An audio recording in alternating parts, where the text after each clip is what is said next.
సీత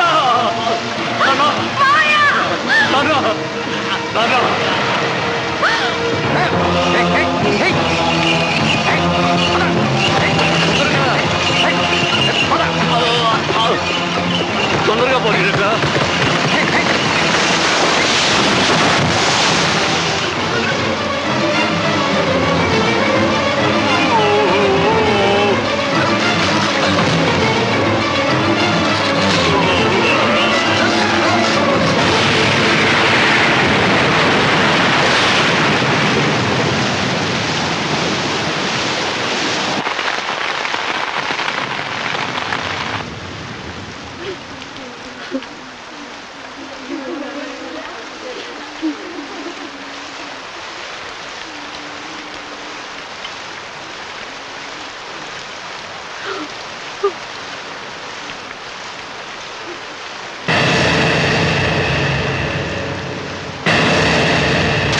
అందరికీ నమస్కారం.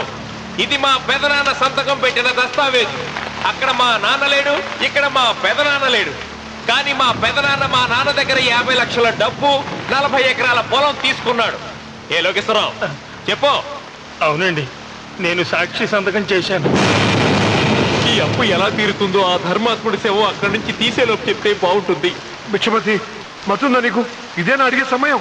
ఆయన తగలబడిపోతే ఆయనతో పాటు ఈ నిజం తగలబడిపోతుంది. మా అన్నయ్య ఆ ధర్మాత్ముడు రక్తం పంచుకుంటాడు.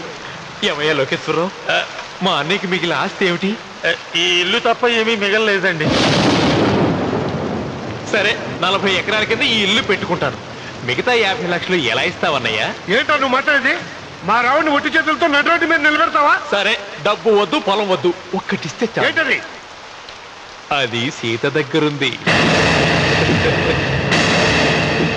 అది ఇస్తే 50 లక్షల బాకీ రద్దు చేసుకుంటా. సీతారత్నం పుట్టింటి వాళ్ళు పెట్టిన 7 వారాల నగలున్నాయి. అవన్నీ నాకు ఇచ్చేస్తే నేను సరిపెట్టుకుంటాను.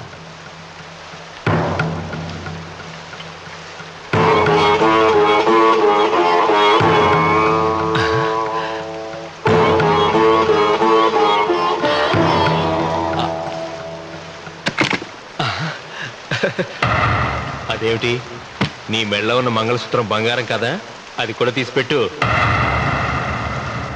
అన్నయ్య తీసేమని చెప్పు.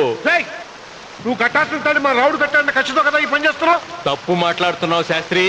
నాకు ఆ తాళి అక్కర్లేదు, ఆ 50 లక్షలు కట్టము. మీకు అందరికీ చేతులెత్తి మొక్కుతున్నారు. ఒక ఐదింటి ఇల్లాల 5వ తనాన్ని కాపాడండి. మీకోసం తన సర్వస్వాన్ని మీకు దానం చేసి కొడుకును ఒట్టి చేతులతో నిలబెట్టాడు మా శివరామకృష్ణ గారు.